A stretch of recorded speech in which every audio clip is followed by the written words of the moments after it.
रविवार अपराह्न बलगंडी भक्त सालाबेग पीठ सभागृह प्रियपत्र पक्षर रेणुका मिश्र रचित कविता संकलन भाव नैवेद्यर शुभ उन्मोचन और आलोचना सभा विपिन बिहारी दलाई सभापतित्व अनुष्ठित हो जाए। उत्सव में डॉक्टर कैलाश चंद्र टिकायत राय, डॉक्टर हेमंत कुमार छोटराय, विजय कुमार पंडा, शिवसुंदर मिश्र, विजयलक्ष्मी दास मिश्र, रघुनाथ महापात्र प्रमुख विशिष्ट अतिथि भाव जोगदे संकलन भाव नैवेद्य को उन्मोचन करथिले। पर उपस्थित कवि और साहित्यप्रेमी उक्त संकलन कविता आवृत्ति करथिले।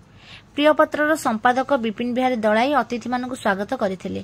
प्रियपत्रर उपदेष्टा डॉक्टर कैलाश चंद्र टिकायत राय एही उत्सव में सभापतित्व करथिबा बेले लेखिका रेणुका मिश्र निज वक्तव्य रखिबा सहित अतिथि मानक धन्यवाद अर्पण करथिले। कार्यक्रम परिचालना करथिले सुश्री कृष्णा महापात्र, अनुपमा पंडा एवं सुकांत पंडा।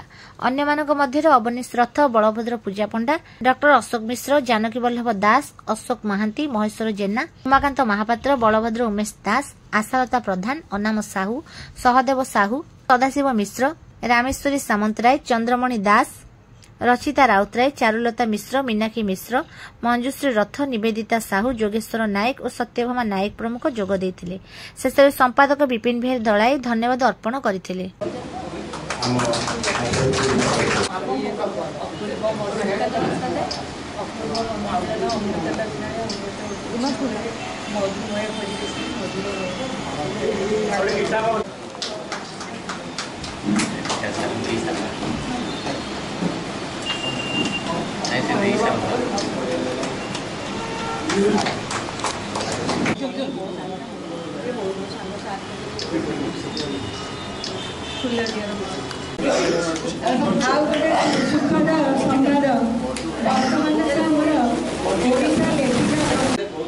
ये एकमात्र पुस्तक आहरी अनेक अनेक पुस्तिका काव्य पुस्तिका